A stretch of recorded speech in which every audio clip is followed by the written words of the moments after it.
아멘. 오늘 우리가 함께 볼 말씀은 베드로전서 2장 11절부터 25절까지입니다.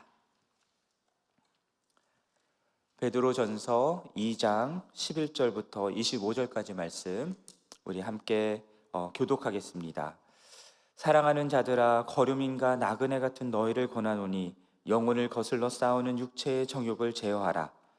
너희가 이방인 중에서 행실을 선하게 가져 너희를 악행한다고 비방하는 자들로 하여금 너희 선한 일을 보고 오시는 날에 하나님께 영광을 돌리게 하려 함이라. 인간의 모든 제도를 주를 위하여 순종하되 혹은 위에 있는 왕이나 혹은 그가 악행하는 자를 징벌하고 선행하는 자를 포상하기 위하여 보낸 총독에게 하라.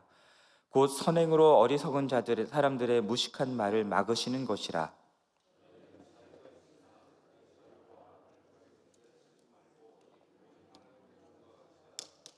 뭇 사람을 공경하며 형제를 사랑하며 하나님을 두려워하며 왕을 존대하라.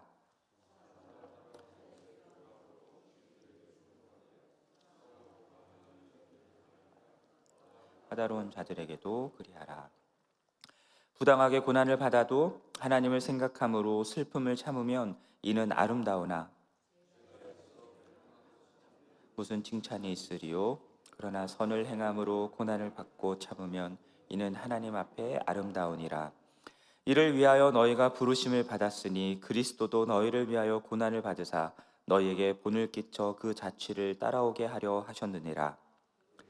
범하지 아니하시고 그 입에 거짓도 없으시며 욕을 당하시되 맞대어 욕하지 아니하시고 고난을 당하시되 위협하지 아니하시고 오직 공의로 심판하시는 이에게 부탁하시며 친히 나무에 달려 그 몸으로 우리를 담당하셨으니 이는 우리로 죄에 대하여 죽고 의에 대하여 살게 하려 하심이라.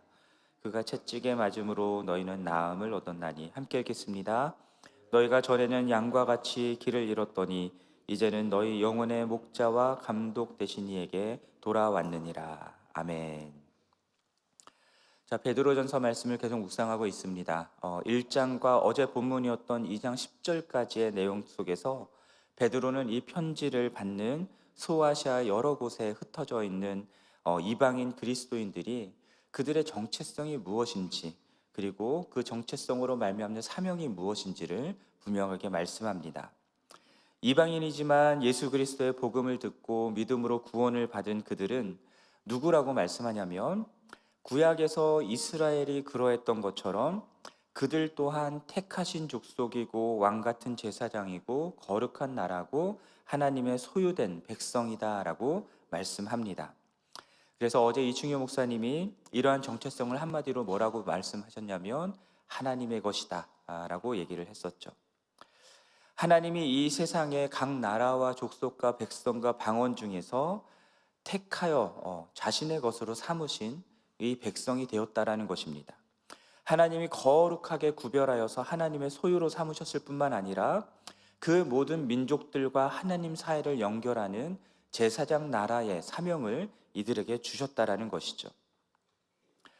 그러므로 그들은 이 세상에서 세상의 종되었던 그런 어두운 데서 그들을 불러내어 구원케 하신, 그래서 빛 가운데로 들어가게 하신 그 하나님의 아름다운 덕을 이 세상에 있는 모든 민족들에게 선포하는 그러한 사명을 가진 사람들이다, 하나님의 백성이다라는 것을 말씀하였습니다.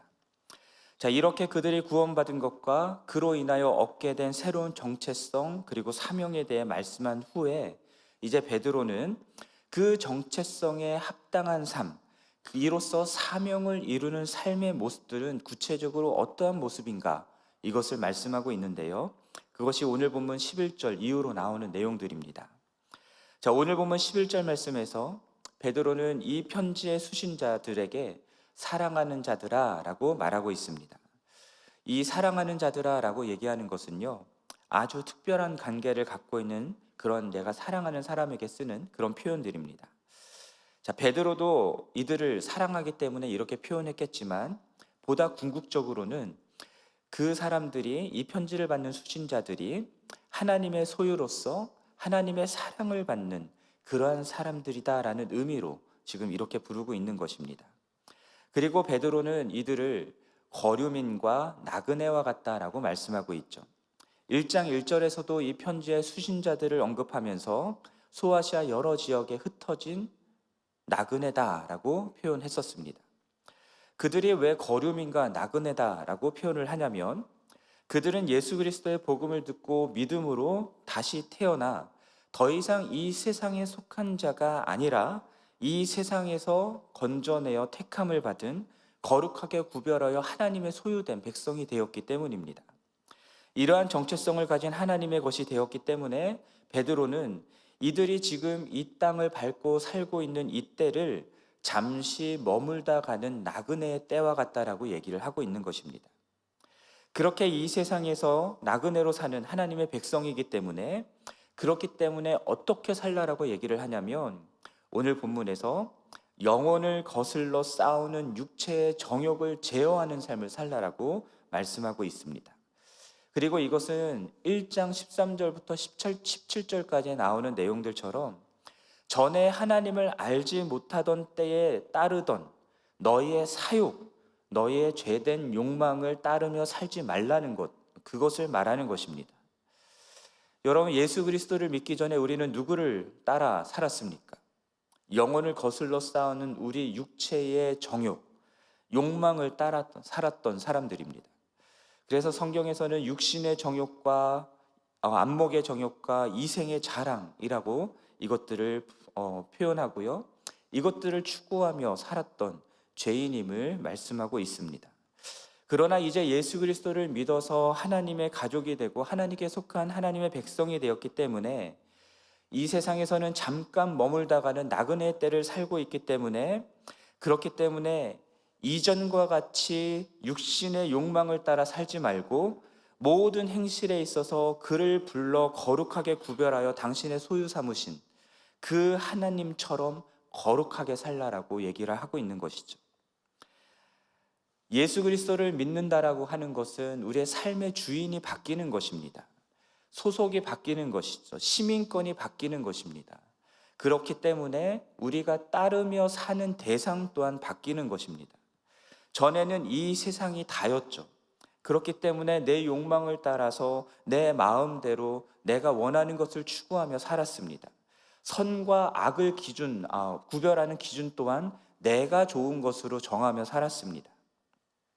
하지만 이제는 예수 그리스도를 내 삶의 주인으로 모시고 하나님의 소유가 되었고 하나님의 백성이 되고 하나님의 자녀가 되었기 때문에 이제는 내 욕망이 아니라 하나님이 원하시는 뜻대로 살아가는 자들이 된 것이고 내 맘대로가 아니라 하나님의 기준에 합당한 세상과는 구별된 거룩한 하나님의 방식대로 살아가는 사람들이 되었기 때문입니다.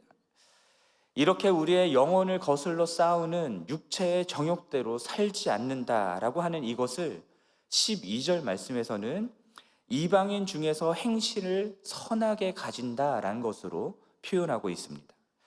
이렇게 선한 행실을 가짐으로써 그리스도인들이 악행을 행한다라고 비방하는 자들로 하여금 그리스도인들이 행하는 이 선한 행실을 보고 주님이 다시 오시는 날 하나님께 영광을 돌리게 하기 위해서다라고 말씀하고 있습니다. 여러분, 선한 행실을 하고 있는데, 그렇죠? 그리스도인들이 선한 행실을 하고 있는데 왜 사람들은 그리스도인들이 악행을 행한다라고 비방하겠습니까? 왜냐하면 그리스도인들이 당시에 살고 있는 이방인들, 다른 사람들, 예수 믿지 않는 사람들과 전혀 다른 삶의 방식대로 살았기 때문입니다. 여기서 말하고 있는 선한 행실은요, 단순히 그 사회가 갖고 있는 윤리 도덕적 기준에 맞는 삶을 살았다라는 의미가 아닙니다. 단순히 착하게 살았다라는 의미가 아닙니다. 그거는 기본이고요. 선한 분은 하나님 한 분뿐이시다라고 예수님이 말씀하신 적이 있잖아요. 그 말씀에 비추어 생각한다면 선한 일이라고 하는 것은 선하신 하나님의 일이 되는 것입니다. 그리스도인들을 로마의 황제가 아니라 예수 그리스도를 주로 왕으로 모시고 살아가는 사람들입니다. 세상과는 전혀 다른 하나님 나라의 가치와 원리를 가지고 살아가는 자들입니다. 당시에 살고 있던 사회가 갖고 있던 종교 거부하고요. 황제도 거부하고 당시 사회의 여러 가치와 법과 기준들에 때로 반하는 모습들로 삶을 살아갈 수밖에 없는 자들이 된 것이죠. 그렇기 때문에 때로 체제 전복적인 세력들이다라고 오해를 받기도 하였고요.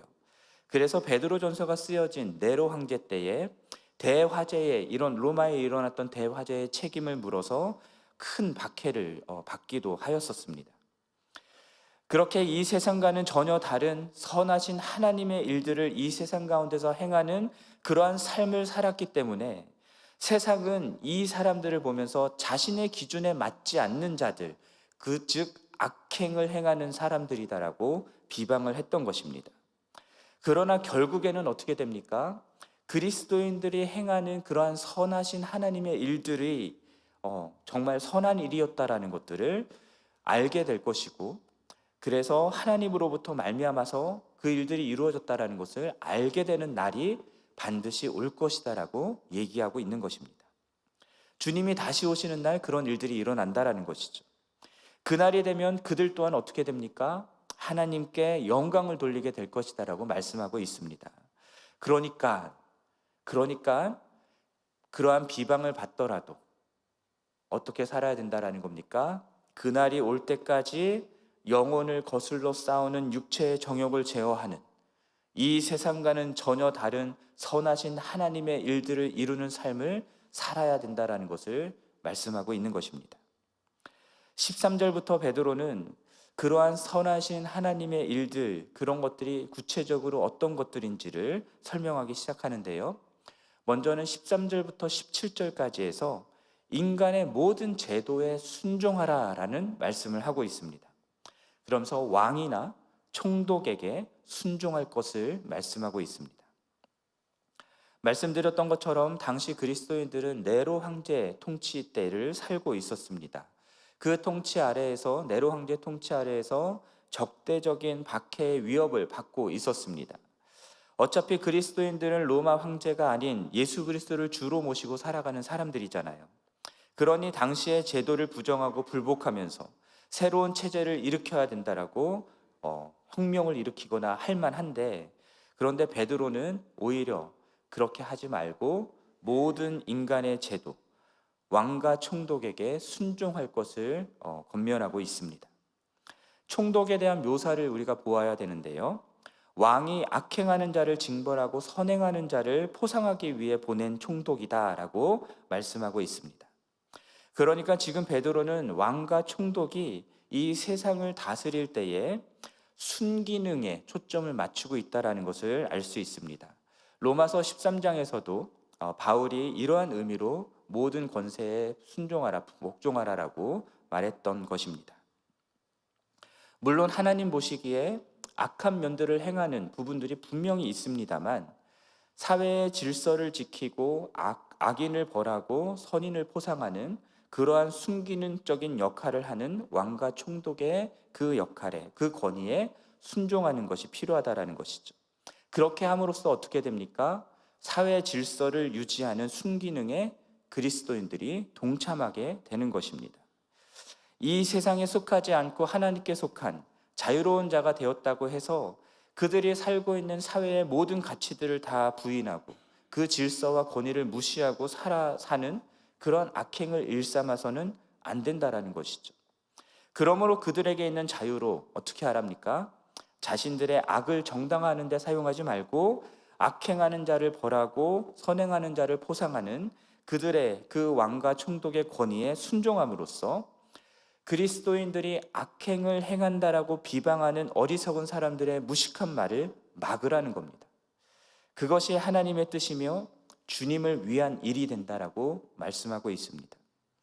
그렇게 그리스도인들은 이 사회 속에 속하진 않았지만 이 사회 속에서 나그네의 삶을 살면서 무사람들을 공경하고 형제를 사랑하며 하나님을 두려워하고 왕을 존대하는 삶의 방식을 살아내야 된다라는 거예요. 그렇게 사는 것이 육체의 정욕을 제어하는 삶, 그리고 선하신 하나님의 일을 행하는 삶이 된다라고 말씀하고 있는 겁니다. 또한 18절부터 25절까지 나오는 말씀에서는 사환들에게 말씀하죠. 사환들에게 주인들에게 복종할 것을, 순종할 것을 말씀하고 있습니다. 여기서 말하고 있는 사환은요, 주인과 같은 집에서 살면서 일하는 가정의 종을 말하는 것입니다. 이들은 우리가 일반적으로 알고 있는 노예와는 조금 다른 사람들이에요. 그래서 돈을 받습니다. 집에서 일하면서 돈을 받아요. 그래서 자신이 자유롭게 될 수 있는, 그렇게 될 수 있는 돈을 저축할 수 있는 그런 사람들이었습니다. 자, 그들이 선하고 관대한 주인을 만나면 더 많은 돈도 받게 되고 편하게 일을 할 수 있었겠죠. 좀 더 나은 대우를 받으면서 가정에서 일을 할 수 있었을 것입니다. 하지만 까다로운 주인을 만나게 되면 더 돈도 제대로 못 받을 수도 있고 힘든 일들을 해야 될 수도 있습니다. 그러나 베드로는 뭐라고 말씀합니까? 주인이 어떤 사람이 됐든 상관없이 범사에 두려워함으로 주인들에게 순종하라라고 말씀하고 있어요. 특별히 부당하게 고난을 받는 경우에도 하나님을 생각함으로 슬픔을 참으면 이는 아름다운 일이다라고 얘기를 합니다. 분명 예수 그리스도를 믿는 그리스도인이기 때문에 이 세상의 질서와 가치를 따르지 않고 예수를 믿고 하나님 나라의 질서대로 살아가는 사람들이기 때문에 당하는 부당한 고난들이 있었기 때문에 이 말을 하는 것이겠죠. 그리스도인이기 때문에 이 세상에서 전혀 다른 삶을 살려고 하기 때문에 사람들이 비꼬거나 무시하거나 트집을 잡아가지고 더 힘들게 만드는 그러한 고난을 겪는 일들이 있었던 것입니다. 그런데 만약 하나님을 믿는다고 해서 세상의 주인들에게 무작정 나를 그렇게 대하는 사람들에게 무작정 불순종하고 거역하는 그것은 옳지 않다라는 겁니다. 그것은 그리스도인으로서 당하는 고난을 참아내야 되는 그리스도인의 삶이 아니다라는 것을 말씀하고 있는 거예요. 오히려 사환들은 자신이 주인에게 거역하고 불순종함, 그렇게 하는 것 때문에 매질을 당하고 죄를 범하게 되면 그것은 자신이 불순종 때문에 당하는 고난이기 때문에 그리스도인이 당하는 참된 고난이 아니다라고 얘기를 하는 것입니다. 그리스도인은 그런 악행을 행한다라고 비방을 당할 이유가 없습니다. 주인이 누가 됐든 그 주인을 최선을 다해 섬기는 그러한 선한 하나님의 일을 감당해야 하기 때문입니다. 그렇게 행하기 때문에 당하는 고난, 그러한 고난은 참으면 하나님 앞에서 아름다운 일이 된다라고 말씀하고 있습니다. 그렇게 예수 그리스도를 믿는다는 이유 때문에 까닭없이 고난을 당하는 경우들이 있겠지만 베드로는 그리스도인들이 이 세상에서 그러한 고난을 당하는 것은 너무나 당연한 것이다라고 말씀하고요. 심지어 그러한 고난을 당하는 것을 위해서 너희가 부름을 받았다라고까지 오늘 본문 속에서 얘기하고 있어요. 우리가 이렇게 부당하게 고난을 당하면서까지 주인에게 순종하는 삶을 살아야 하는 이유가 무엇입니까? 그 궁극적인 이유를 베드로는 예수 그리스도에게서 찾고 있습니다. 우리가 믿음으로 모셔드린 우리의 주인 되신 예수 그리스도, 그 예수 그리스도가 이 세상에서 그러한 고난받는 삶을 사셨기 때문에 너희도 그러한 고난받는 것을 기꺼이 받아들이라라고 말씀하고 있는 겁니다. 여러분, 예수님도 우리를 위하여 이유 없이 고난을 자처하셨죠. 결국 우리를 위하여 십자가 지는 고난을 당하셨습니다. 그러면서도 이분은 죄를 범하지 않으셨어요. 거짓을 그 입에 두지 않으셨습니다. 욕을 당하셨지만 맞대어 욕하지 않으셨습니다. 고난을 당했지만 자신을 고난하는 사람들을 위협하지 않으셨습니다. 오직 그러한 일들을 당하는 사람들의 심판을 하나님께 맡기셨죠. 그렇게 순종하며 십자가에 못 박혀 죽으셨습니다. 이로써 예수 그리스도를 믿는 우리로 죄에 대하여 죽고 의에 대하여 사는 자들이 되게 하셨다라는 거죠. 그러니 이 예수 그리스도를 믿고 따르는 그리스도인들은 어떻게 해야 된다라는 겁니까? 이 예수 그리스도의 본을 따르고 그 자치를 따르는 삶을 살아야 된다라는 겁니다. 부당하게 나에게 고난을 주는 주인에게 똑같이 불순종하고 똑같이 대갚아주고자 하는 그것은 우리가 가지고 있는 육체의 정욕일 수 있다라는 거예요. 인간의 죄된 본성으로부터 나올 수 있다라는 겁니다. 그러나 그러한 죄된 육체의 정욕을 어떻게 하라고요? 제어하고 예수 그리스도께서 본을 보이신 대로 고난 중에도 순종하는 것을 통해서 이 사람들이 그러한 선한 행실을 통해 결국은 하나님께 영광을 돌리게 하는 삶을 살라라고 오늘 본문에서 말씀하고 있는 것입니다. 이 모든 것들이 다른 누구를 위해서가 아니라 바로 주를 위해서 그렇게 사는 것이다라고 말씀하고요. 하나님을 생각하며 이렇게 살라라고 말씀하고 있는 것입니다. 이것이 이 세상에 속하지 않은 하나님께 속한 하나님 나라 백성의 삶을 살아가는 나그네 된 그리스도인의 삶이어야 된다라고 말씀하고 있는 거예요. 여러분, 우리가 살아가는 이 세상은 우리가 속한 곳이 아닙니다. 그렇기 때문에 잠시 머물다가는 나그네 삶을 사는 이 세상을 여러분 아예 부정하고 아예 무시하고 살아가는 것, 그것은 성경이 말씀하고 있는 것이 아닙니다. 우리가 속한 하나님 나라에, 우리가 속해서 지금 살고 있는 나라의 질서와 권위에 순종하고 우리가 섬기며 일하고 있는 사람들에게 순종하는 것, 그것이 심지어 우리에게 그들이 부당한 고난을 주는 사람들이라 하더라도 그들에게 순종하는 것이 주를 위하여 주님의 발자취를 따라가는 그리스도인들의 삶이라는 것이죠. 이러한 하나님 나라의 백성의 삶을 살아가는 것이 육체의 정욕을 제어하고 선하신 하나님의 일을 이 땅 가운데 이루며 살아가는 그리스도인의 삶이다라고 말씀하고 있는 것입니다. 여러분, 이 말씀 앞에서 우리가 어떻게 살아야 할지를 여러분 마음속에서 깊이 묵상하실 수 있었으면 좋겠습니다. 여러분, 이 세상 살면서 그리스도인이기 때문에 당하는 고난들이 있습니까? 그러한 고난을 당하는 것이 당연합니다. 여러분들이 그리스도인으로서 잘 살고 있다라는 증거일 수 있습니다. 그렇게 이 세상, 이 악한 세상과 육체의 욕망을 우리가 제어하면서 거스르면서 고난을 당하면서까지라도 예수 그리스도를 따라가는 그 삶을 살아내는 것이, 그것이 참된 하나님 나라 백성으로서 이 세상을 살아가는 삶이고, 이것을 통해서 이 세상의 많은 사람들이 하나님께 영광을 돌리게 되는 날이 반드시 올 것이다라는 그 믿음을 가지고 오늘도 인내하면서 이 하나님 나라 백성의 삶을 살아내시기를 주님의 이름으로 간절히 축원합니다. 함께 기도하겠습니다. 하나님 아버지, 주님께서 우리를 당신의 소유로 삼으시고 주님의 것이 되게 하셨습니다. 주님, 우리에게 주신 이 정체성을 가지고 이 세상 가운데에서 하나님 나라 백성답게 거룩한 삶을 살아가는 우리가 되기를 간절히 원합니다. 그렇기 위해서 주님, 우리가 육체의 정욕을 제어할 수 있게 도와주시옵소서. 고난을 당하더라도 하나님의 선한 일들을 감당하는 우리가 될 수 있게 도와주시옵소서. 그로 인하여서 우리 이 땅에 살아가는 많은 사람들이 우리의 삶을 보면서 주님께 영광 돌릴 수 있는 그날이 속히 임하게 하여 주시옵소서. 이 모든 말씀 우리 주 예수 그리스도의 이름으로 기도드립니다. 아멘. 하늘에 계신 우리 아버지여, 이름이 거룩히 여김을 받으시오며 나라가 임하시오며 뜻이 하늘에서 이루어진 것 같이 땅에서도 이루어지이다.